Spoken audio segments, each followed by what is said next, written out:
Yeah, and then Gandalf becomes the actual meme of I didn't ask how big the room was, I cast fireball.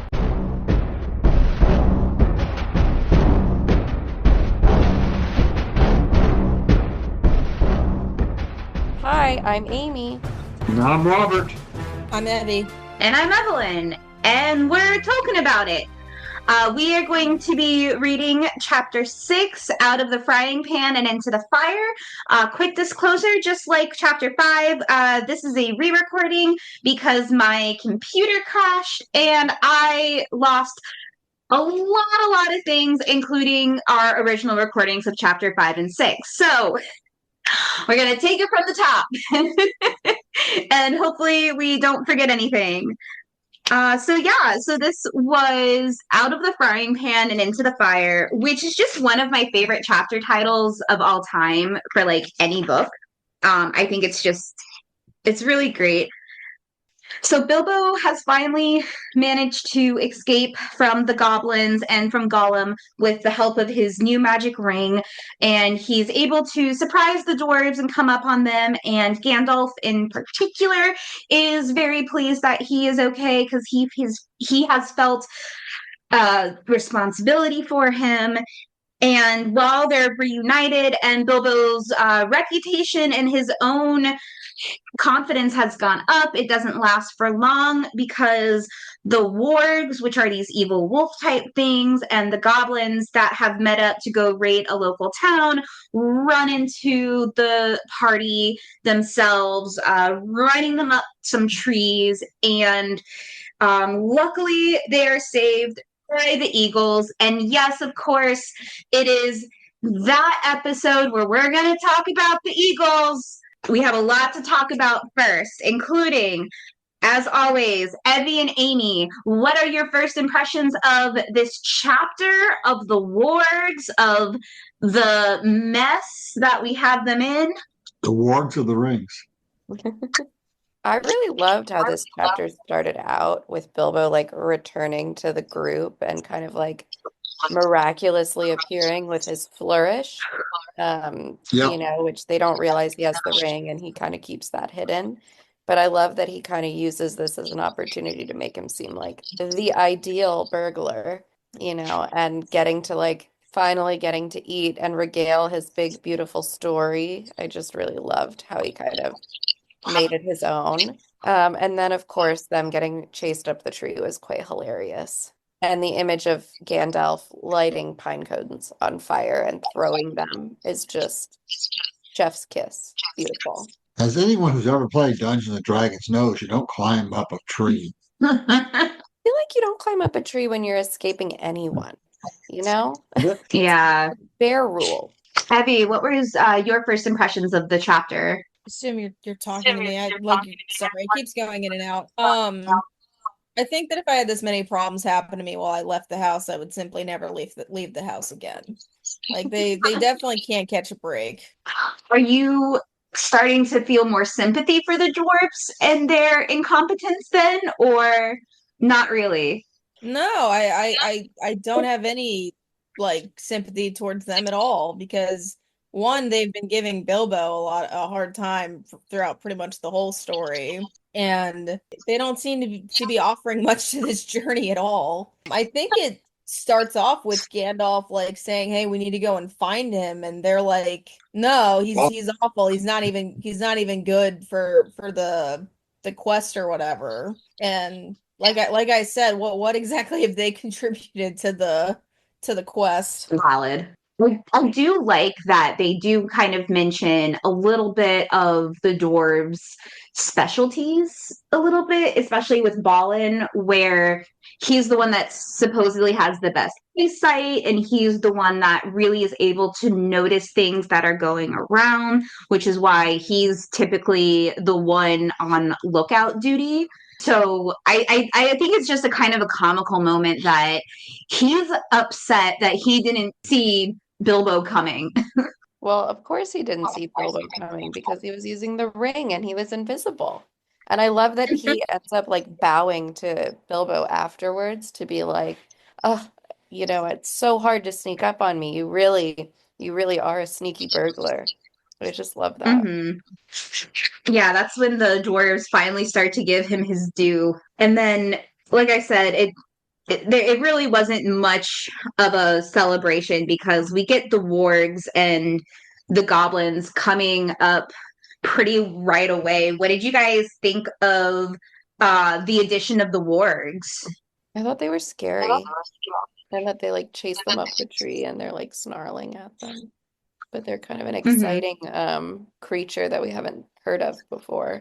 Yeah, I always find I again, this is like one of my three favorite chapters is 5, 6, and 7. And I love how the wargs they have like some semblance of like language where they're able to communicate with each other and with the goblins.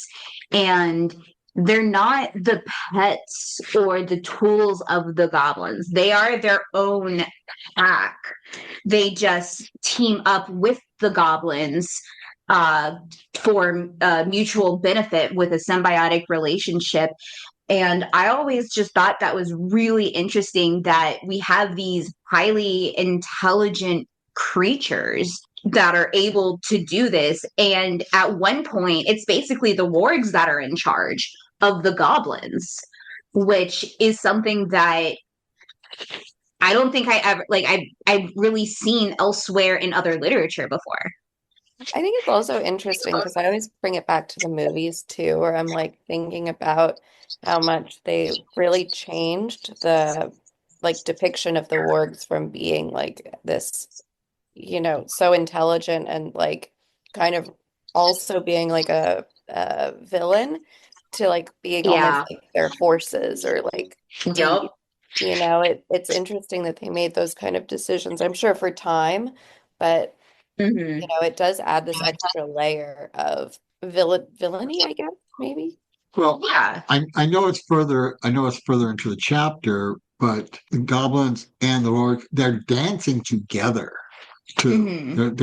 They're equals in celebration. They're dancing together Hmm. later on, and it even so much so that there's a in the Swedish and in the Finnish editions, there's a cool looking graphic of where you see the wargs are on their hind legs Yeah. and they're dancing.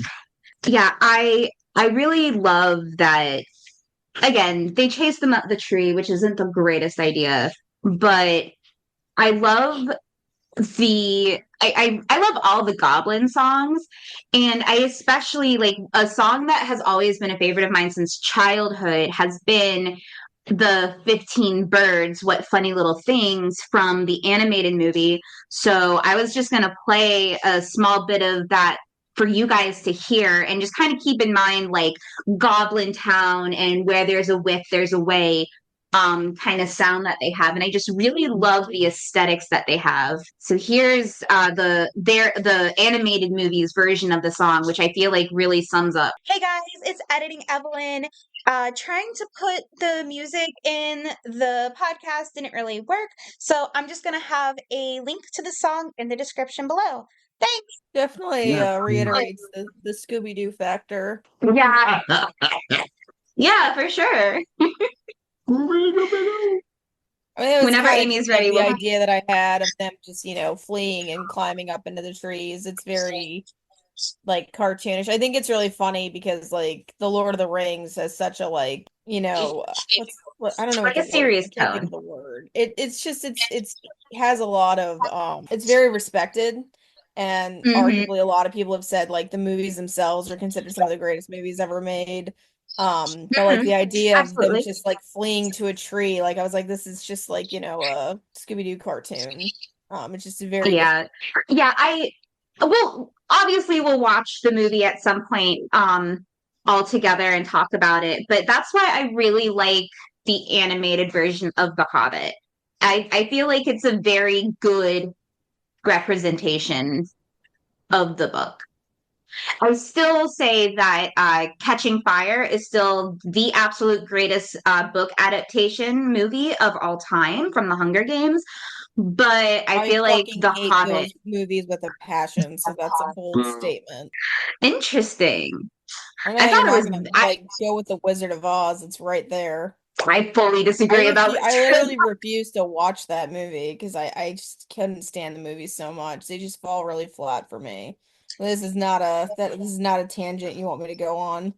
No, I understand like the first movie and then the two Mockingbird movies, yeah. But I felt like Catching Fire was really good. And it made my uncle, who doesn't care about any fandom at all. Anyway, Amy, were you able to see the video too? Yes, I was. What were your well, again, I was mostly just saying it's like I love their interpretation of the song, but I have an obsession with all the Goblin songs. What did you guys think of that when thinking about like the aesthetics that we've kind of been getting from the Goblins those last couple chapters? Mm. I mean, it definitely kind of harkens to that vibe of like industrial, like kind of sound. And also just like I don't know if you already said this, Evie, but kind of like thinking just about them kind of like trapping birds and conflating it with like them trapping people is really, really well done. Also, sorry, my husband just brought home dinner, so I'm in the middle of chewing. No problem. Yeah, and then Gandalf becomes the actual meme of I didn't ask how big the room was, I cast fireball. Yep. I want before we talk about it, I want to know what you guys thought of his decision to light some pine cones on fire. I thought it was epic and reckless. Just thinking about him lighting pine cones on fire while they are literally still in a tree that is very flammable. Like, come on, Gandalf. We know your thing is lighting stuff on fire. We know your thing is light. But like, you gotta think it through. I don't know I if think you it's guys another have example watched. that he's smoking the wizard weed. Seemed like a good idea at the time. How much wisdom he gets about how to do stuff between now and Lord of the Rings. Yeah, I feel like he got like a nat one on his wisdom check. But I also think it's Or a like, nat one on his attack. yeah. Something like that. But I love what you said, Robert, too, because it's like really we're thinking about someone who's also having to learn from their mistakes and kind of grow, and hopefully we'll see some character development in that area too Right. for Yeah, and I like how Gandalf in this book conveniently leaves a lot. So I mean, we know he's checking out rumors of a sorcerer. I said it again. Sorcerer. A sorcerer. It's a wizard that uses saucers to fight with. A sorcerer. We're not going to get into this. Robert has a weird accent because he's a military brat. It has made my brother and like my and it has made me and my brother's accents very odd and has made us bullied as children. We're not going to get into that right now. Continue. Concrete. I actually bully you as Just an adult too. thank you. Yes. Thanks, Dad. But yeah, there's just something about you would think the wizard would be wise. I mean, at this point in The Hobbit, we don't realize how old he is and how long he's been around. So in The Hobbit, it gives him a kind of you know, forgetful old man type of Mhm. type of vibe. But this is something interesting too, is like we get that hint of him. He doesn't want to be involved with large world affairs. Like he just wants to chill and smoke the hobbit weed. Well, I also like, later on in the book when they're all getting ready to go into the forest. He's like, I got something else to do. Bye. And he's the only one that knows anything about the forest, but he's leaving.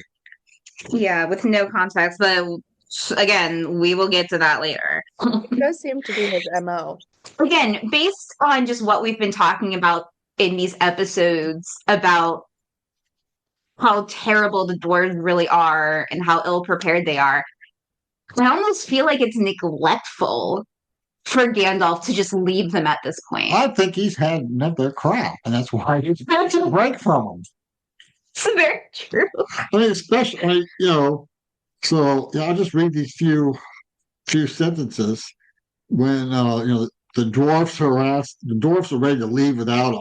And I was like, after all, he is my friend, said the wizard, and not a bad little chap. I feel responsible for him. I wish to goodness you had not lost him. So he's blaming the dwarves for losing him. Well, at least someone's like calling them out. Now, the dwarfs wanted to know why he had even been brought at all, why he could not stick to his friends and come along with them, and why the wizard had chosen someone with more sense. He has been more trouble than you so far. If we had got to go back now into those abominable tunnels to look for him, then drat him, I say. Gandalf answers angrily, I brought him, and I don't bring things that are of no use.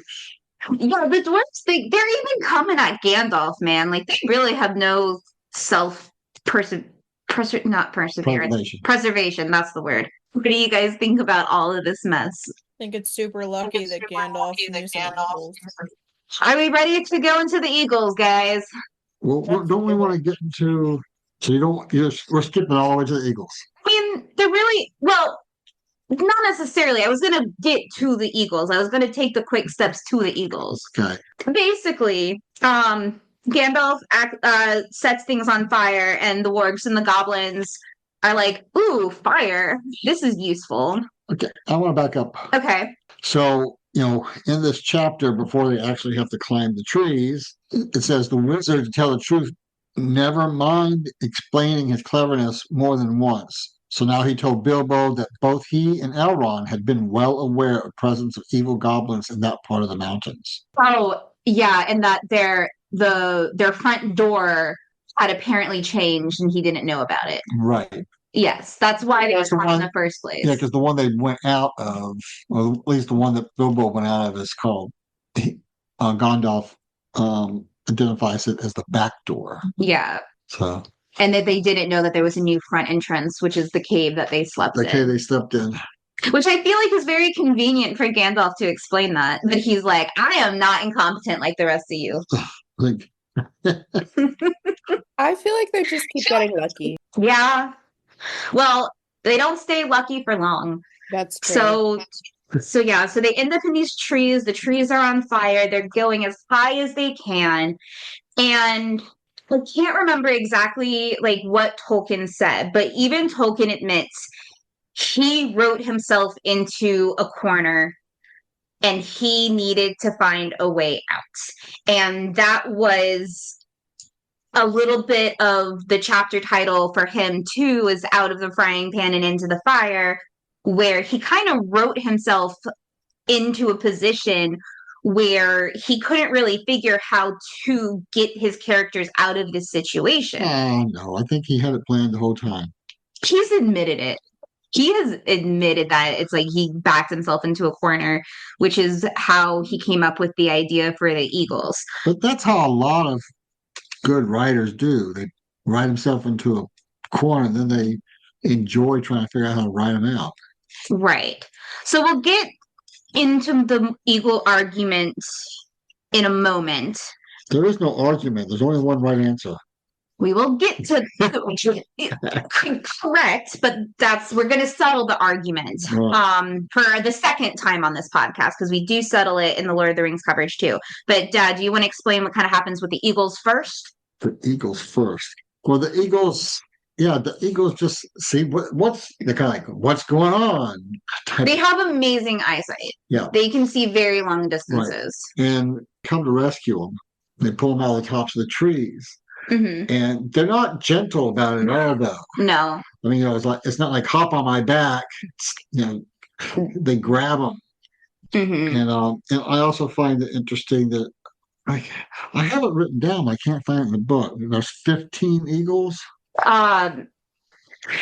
Something like that. But it's like, but some of them grab multiple people as well. Yeah. So but yeah, that's what I did. I confused my 15 birds with 15 eagles.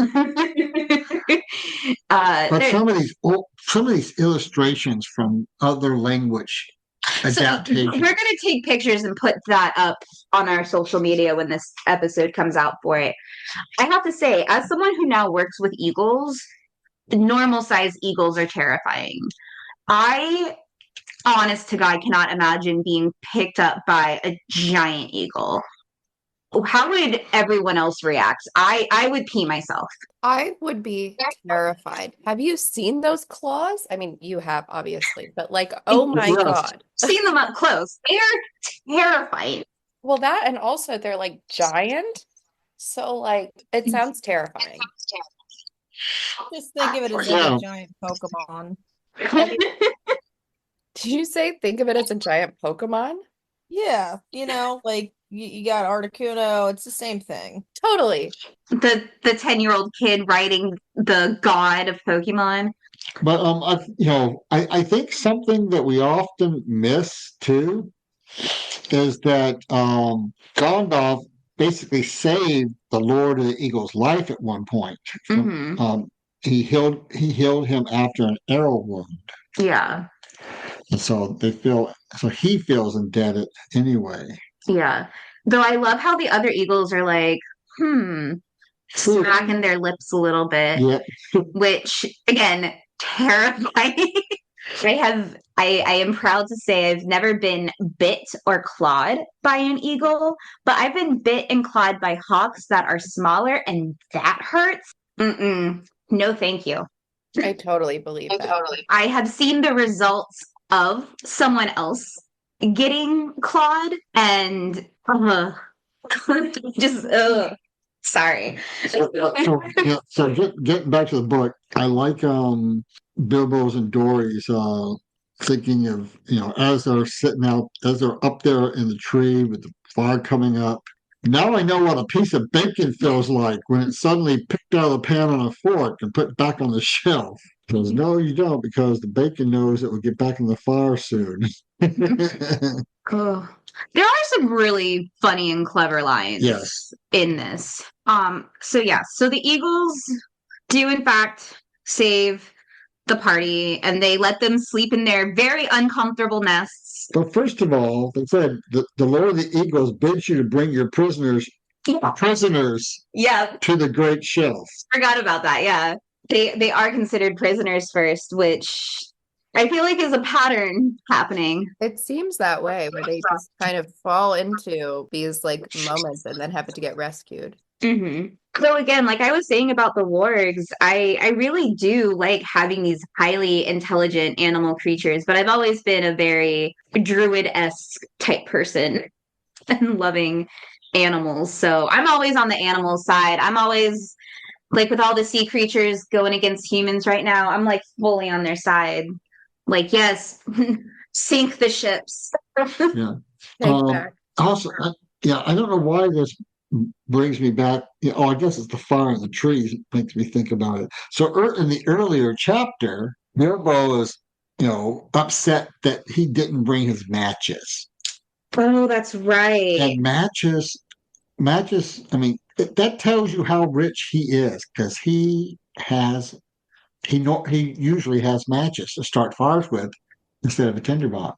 And when Well, you jump to Lord of the Rings, there was another thing that popped into my head as you were saying that too, was when he also said that he isn't accustomed to skinning or like taking the hair off of the rabbit, that he's used to it getting delivered to him specialty from the butcher. Like I thought that was such a great little detail to add in too. Yeah. That's very true. He's quite a fancy boy. Mhm. Yes. So why do I need to go out in the woods and get my own rabbit when I can get them already done in the grocery store? Right. Bilbo. Another thing I find interesting is on that Bilbo uses the word helter skelter. I did notice that this time around reading. Yeah. Didn't realize that was like a word pre-Manson. Helter Skelter is a Beatles song on the White Album. Yeah, I know that. I didn't realize it predates that, which is ironic because Tolkien had personal beef with the Beatles, which is still one of my favorite random facts. Have I told you guys this? I don't think so. He lived a few houses down from where they were recording one of their albums, and they would throw like absolutely ridiculous all night loud parties. And this is when he was an older man. And he would get so annoyed at how loud they were at all at all times of the night. That's valid, I feel like. Which I feel like is almost hypocritical because he and C.S. Lewis in their youth terrorized their neighbors and friends Yeah, but I with feel their like own shenanigans. that was when when you they get a did little it. bit older, It's you're different. like, all right, I'm ready for the quiet. Oh, all right, you young whippersnappers. So I was talking about pre-recording was I went to a convention last weekend before recording, and usually I think it's adorable when people are like loud and obnoxious and get really excited about fandom stuff. But this time I was like, can we bring it down a touch? It's like, okay, You I'm know, you're old. getting old. That and I had to Google what someone commented on a TikTok post of mine because I'm like, I have no idea what you're trying to tell me. It is a new language out there. Gen Alpha is I can speak Gen Z fluently, I feel, because I have a lot of Gen Z interns and volunteers that I work with. But Gen Alpha is another monster. We just need a interpreter for Gen Alpha. So Gen Alpha, put your resumes below if you want to interpret for us. We would appreciate it. For Gen Alpha over Gen Z, personally. But this is quite the tangent. Not to be the old person saying, "Hey, let's get back on track, kids," but let's get back on track, kids. No, that's absolutely Well, valid. I'm going to go back to the Beatles one more time. Okay. The Beatles were trying to write a whole album based on Tolkien's works At one point. at one point. That's so weird. They never got anything done that they liked. Interesting. So that's Which is interesting because was it Leonard Skinner that did stuff or Aerosmith? There's one of those. One of them did got like Tolkien's like blessing for doing some Lord of the Rings inspired music. I can't remember which one it was now. offhand. I can't remember either. You're the one that knows this. I don't know. I know. I don't care about music. You're the one that cares about music. Right now, I'm thinking one of those old man thoughts. They all sound alike. We'll put it in the chat in the podcast summary, guys. I'll look it up later. Or Dad will look it up now and let you guys know because he just pulled his phone out because I know it's going to bother him now that he doesn't remember. But there's also multiple Finnish bands. Shout out to Finland. Hey, Finland! We We've love got you. a lot of fans in Finland, and we love you. Invite us over. We'll do a live podcast That's for right. you. Yeah. We would love to do that. Yeah, invite us to one of your cons and we can do live broadcast right from the con. Absolutely. But yeah, while you look at that, do you guys have any other questions about the Eagles regarding this chapter before we get into the why didn't the Eagles blah blah blah for Lord of the Rings? Do you guys have any chapter specific things that you wanted to talk about real fast? I can't think of anything. Yeah, I'm good. Okay. Did you find the song? Not yet. Yeah. Hold on. I'll let him figure it out before we get into the Eagles. Okay, it was Led Zeppelin. Led Zeppelin was the big one. I was close. An Australian jazz musician did one. Mm-hmm. Well, it was we specifically think of Led Zeppelin because they specifically got Tolkien's blessing. Yeah. All right, guys, let's get into it. We always hear the people saying, why didn't the Eagles do X, Y, and Z in Lord of the Rings? There's multiples like why didn't they? Why are we talking about it now? We've already talked about it. Because we're talking about it again. And I think it would be interesting to get Evie and Amy's perspective on it too, as people who have only seen the movies. Ask them first then. That's exactly what I was about to do. Very good. Amy and Evie, what have you heard about these theories and questions? I know that both of your husbands, being diehard Lord of the Rings fans, obviously have their own thoughts and comments on it. What have you guys heard about it and think about it in general? And do you guys have any theories or have you heard about the different arguments for and against why the Eagles should or should not have helped bring the ring straight to Mordor? Well, I've definitely heard them in pop culture and around the dinner table. So I know that the main kind of thing that gets brought up a lot is why didn't they just ask the Eagles to take Sam and Frodo to Mordor, which, seems like it could work, but I'm sure they have other issues. And I do think their kind of role is to be that like Deus ex machina, kind of like last resort kind of a thing that comes out of the woodwork to save the day. Um, Mhm. but it is interesting to kind of think about the theories that come up. So, Yeah. if I remember correctly, the whole thing is like, why didn't they just take the Eagles?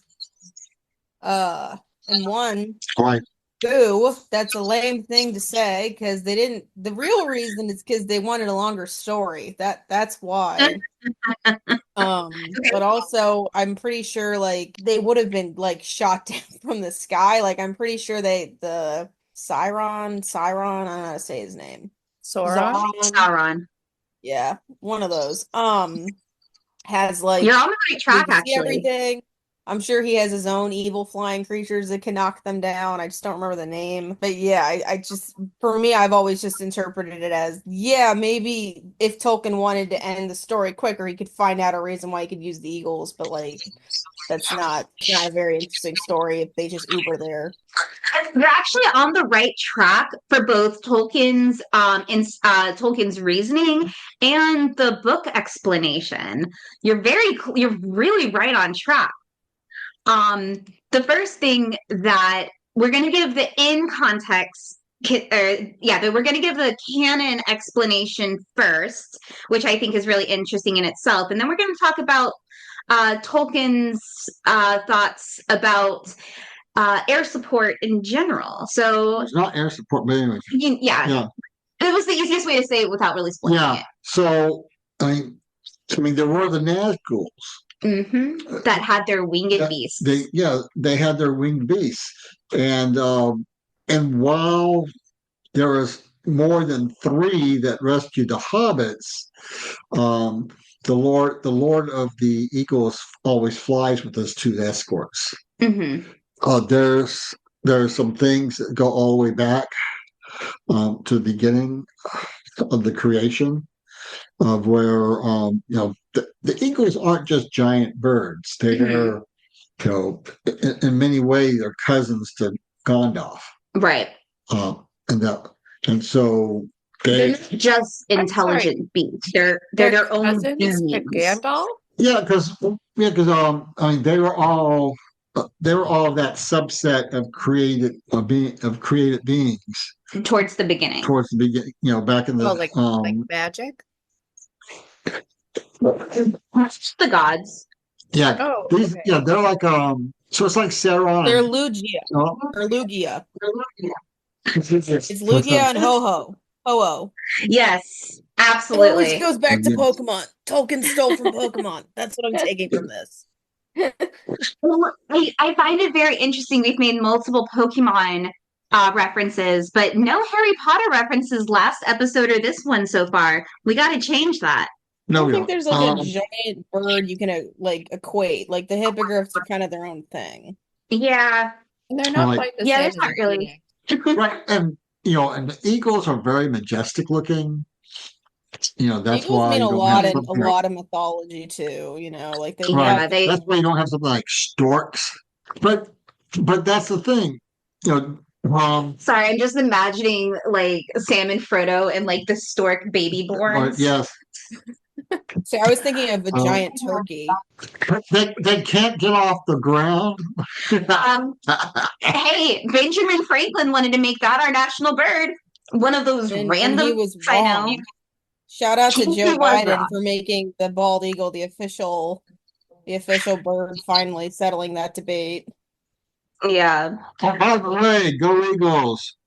Yes, they won the Super Bowl this year. They didn't So win I'm the going to be Super real. This Bowl, but entire conversation, that's all I've been imagining, is that we're talking about Nice. like Jalen Hurts like saving the hobbits, and you know what? He probably could do it. He could. He could just yeet them. He donates a lot of money. Like shout out to Jalen Hurts. Okay. yeah. Right on. Right on. But yeah, eagles have a ton of symbolism in pretty much every culture that has interacted with them of just this majestic, wise, freedom, and part of that is like they have the freedom to make their own choices. And in the Lord of the Rings, there is a considerable danger, and we know from both the Hobbit and Lord of the Rings that their numbers have decreased. So it would make sense for them not to put themselves in danger for that. It's not until the skies are literally clear that three eagles are sent to go rescue Frodo and Sam. And who do you guys think the third eagle was to save, guys? I certainly hope it wasn't Gollum. It was Gollum, because Gandalf still had hope that that Gollum could be redeemed. And that's very token. Nice. It's so token. I mean, I wonder how much the Eagles are kind of viewed as like air support from the war. Because, like, that's the other thing. Okay. That's perfect that you said that. Okay. I'm just saying, like, I'm just saying that, like, you know, there's not exactly like subtle with his metaphors, and like I think they're clearly supposed to be ground force going through to, you know, take right. They can't just get picked up by a fighter pilot. Yeah, so as a reminder, Tolkien fought in World War I, and he was doing the revisions to The Hobbit and writing Lord of the Rings during World War II. And he has some very specific viewpoints that I will let Dad explain. He thought using airplanes to bomb ground troops was unethical. Mm-hmm. Yeah, that's because it is. He wasn't wrong or bad. Oh yeah, you're right. You're right. And this is what's really interesting. Christopher was a pilot with the Royal Air Force. And his dad was not happy. He was actually quite pissed off that that's what Christopher did in the war. Because he was very anti. Well, and then there's the other side of it. The other side of it, I don't remember the numbers now, but the numbers are just huge of aircraft that got shot down. Hey, also, just for anybody like listening at home, Nazis are also bad. And I'm sure that Lord of the Rings probably has their own Nazi equivalent. I've never asked or thought about it, but I assume there must be. Pretty much every story has some kind of reference to Nazis. So I'm going to go ahead and I posted this on social media several times with the current state of what is happening in both the United States and the world.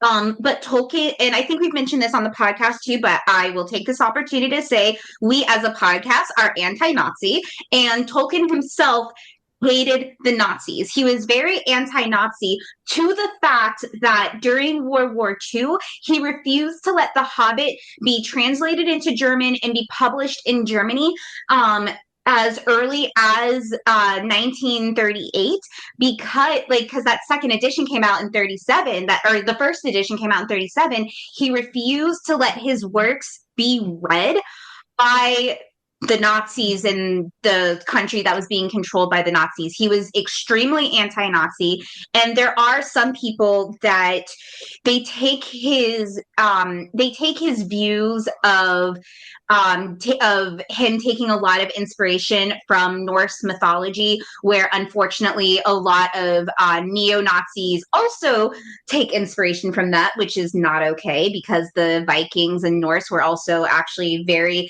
ethnically diverse and opening and welcoming to other cultures. So yeah, they're wrong on every point yet again. That in like every single episode that not a Nazi. But no, I think it's very important to say it's like, this is just the part of history that Tolkien was very interested in, but what I think is interesting too. What I think is interesting is just like Nazis were always bad, like for my entire childhood. And I think when you look at a story like Lord of the Rings and like how it's clearly like depicting war, like it's not meant to be glorifying the war like in any capacity. If you actually like examine a lot of like fantasy texts that use it as like a reference, it's not supposed to be a positive thing. And I think sometimes that gets lost and like, oh, look at this imagery or this story or whatever. Like I think that's cool, but like you also need to be able to like apply that to things and recognize that like the goblins are bad, you Mhm. want to be rooting for Bilbo and Gandalf. You don't want to be rooting for, Right. these other creatures that are the literal embodiment of evil. Yeah, I always think Exactly. Tolkien's work really like emphasizes a lot of those things of like, I mean, I know we're not talking about Lord of the Rings, but Colin and I rewatched the trilogy not long ago. And we're thinking about like Theoden and the loss of his son, and like thinking about the loss of like Helm's Deep, and thinking about kind of the atrocity that you really get to see and experience with war, and like how Mhm. much people have to persevere and push through. And I really think that Tolkien's work really emphasizes that aspect of how awful war actually is, and Oh, showing what absolutely. people are actually trying to fight for, which is, goodness and fairness, equality, things Yeah. that we're still trying to fight for today. Right. And I it's mean, I also interesting think it's because beautiful that like Gandalf is trying to, hope that Golem is like redeemable and that Bilbo also is even willing to have like a conversation with this weird little dude in a cave, like they don't assume just based off like his appearance that he's like, deserving of death and stuff like that. And like it is Mhm. important to like acknowledge that everybody deserves life and that you should just respectful of each other or whatever. And like obviously Yeah. throwing pine cones at people doesn't exactly say that, but like, you know. but Self-defense, it's right? pine cones. On fire. I mean, again, it's pine cones on fire to scare them away. It Mhm. wasn't, Going for it non-lethal. wasn't, yeah, it wasn't an 8D8 fireball. I mean, in my Yeah. mind, I'm imagining it as a giant grenade, essentially, but I appreciate that that's not what it was for. Yeah. I'm choosing my words next very carefully, purely because I don't want to spoil anything for Evie and Amy for future in the book. I'm being really quiet. I know. For some reason. So definitely, I just want to say, definitely keep those themes in mind because as The Hobbit goes along, and obviously in Lord of the Rings and reflected in the movies, we do get those things about the different races having to work together. Like the friendship between Gimli and Legolas is just the most beautiful thing ever that I will wax poetic about forever. But the main thing in The Hobbit is like as it goes along and as the dwarves especially interact with the different peoples, you can really see the differences between Bilbo and Gandalf interacting with other people versus the dwarves that are very more that are much more of an isolated we should keep to ourselves type mentality. And definitely keep in mind because these type of themes definitely get addressed the further along we go in this book. And I think that kind of harps back to this chapter in general, where this is, again, one of the reasons I love this particular chapter as well is like the danger continues to be upped. So the ante keeps being upped. Even Tolkien has upped this ante so far that he has to find a way to write himself out of a corner. Right. And it really starts to like we're already getting more and more dangerous stuff each chapter and each experience. And this one, it really shows that they just got lucky at this point. This definitely could have been a total party kill. Right. But there's also, you have to also take into account Tolkien's faith about, you know, things will work out good for good people. Mm-hmm. Um, That good will prevail. yeah, yeah. There's a lot of light in the eventually, darkness symbology. Sorry, I rolled my eyes on an audio format. yeah. And I'm a PK. I'm allowed to be cynical. I got a couple more things. Yeah. Um, so so the whole idea of the Misty Mountains was in his mind long before he even thought about writing the book. Mm-hmm. He painted watercolors of what we now see in his illustrated Mm-hmm. of Misty Mountain long before the book. We've talked about it in earlier chapters where he was dramatically influenced by his time in the Swiss Alps. Right. Yeah. Which I think, Evie, you said that you've seen the Swiss Alps up close, and they really are just that magnificent. They real big. Very big. You know, like they go up into the sky, and then you don't see the rest of them because they big. So. And that's why I switched looking and remain neutral. Yeah, that's why they were allowed to remain neutral. No one wanted to try to get in there. Yeah. You put up a roadblock, that's a perfect place to put up a roadblock. Yeah. Was there anything else anyone else wanted to mention in this chapter in particular, or about the information that we were talking about the Eagles in general? Nope. Yeah, I'm good. But there is also we need to find this to put on social too, because I've never seen a color copy of it, but Token did draw a picture of an eagle on the shelf overlooking the valley. Okay. Yeah, I'll have to find that too. I mean, actually, this is the only actual picture of it I've ever seen. It's real small and in black and white. Okay. So yeah, Tolkien was a surprisingly good artist as well. I know that kind of ticks me off. So it's like, why did you get two major talents? He didn't have cable. He had to learn to do something. Yeah. True. There was no television to spend their time in front of. It's like he's a genius with languages. Obviously, he's a genius writer, and he can paint.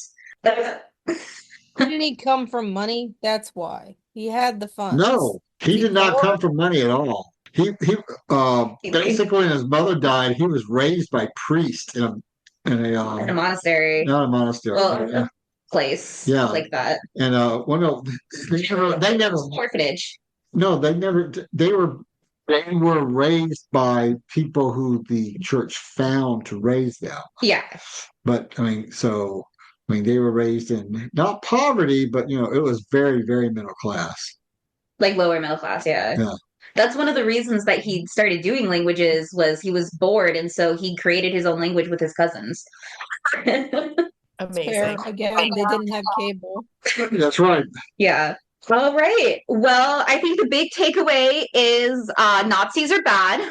We don't like them, and they should not continue to be in any sort of influence in our country or our world. Also, yay, Eagles.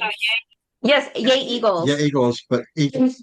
And I'm going to say the same chapter prediction thing, or yeah. Yes, I was just going to end with one last thing because I always end with this fun fact about eagles. Whenever you hear an eagle cry in a movie, it is actually a hawk because eagles sound mighty pathetic when they actually yell, or even in pain. They sound like me. They're screaming because they're in pain. Yeah, they scream when they're in distress, but it's a really pathetic scream. It's very high pitched and kind of like a little girl scream. Every time. So Evelyn was old enough to remember this too. I don't think Alex was. So when we were in the Natural Science Museum there in Newport News, Virginia. They have a remember this. They have a bald eagle in basically an eyrie, and he's injured, so he can't be released.